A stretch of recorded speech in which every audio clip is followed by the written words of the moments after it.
Structured query language. अब मैं इसमें ये बताना चाह रहा हूँ कि ईआर डायग्राम का कहाँ यूज होता है। तो पहले बेसिक से स्टार्ट करता हूँ, तो ये चीज़ें समझिएगा, ठीक है ना। ईआर डायग्राम सबको पता है क्या होता है, एंटिटी रिलेशनशिप डायग्राम, ठीक है। एंटिटी पता है सबको क्या होता है, it is objects and place और name whatever it is.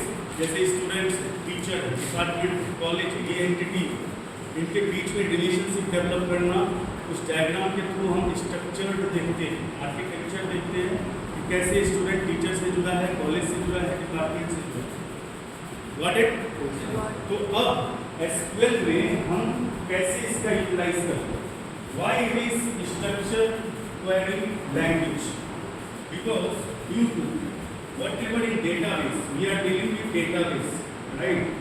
In database we only store structured data, we only store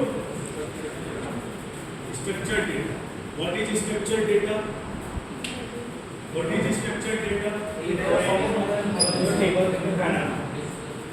ये सबको पता है। अब when we are talking about the structured data, the language we use, that language support the structuredness, right?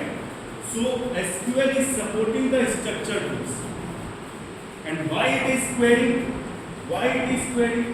Whatever we are firing, whatever command we are firing, is just a structured base, right? It's just a structure and query base. That's why it is structured query language. Now, why we use? अब जैसे ही मैंने command, सबसे पहले तो database create करना होता है, सबसे पहले हमें डेटाबेस क्रिएट करना होता है। तो जब हम क्रिएट डेटाबेस करते हैं, तो डेटाबेस आएगा तभी उसमें हम टेबल क्रिएट करेंगे, यस और नो? तो क्रिएट डेटाबेस स्टूडेंट टीबी, मैंने ये डेटाबेस नाम रखा, क्रिएट डेटाबेस स्टूडेंट टीबी। अब इस डेटाबेस को मैंने यूज किया, use student TB, use student TB. मैंने जो डेटाबेस बनाया वही डेटाबेस मैंने यूज किया।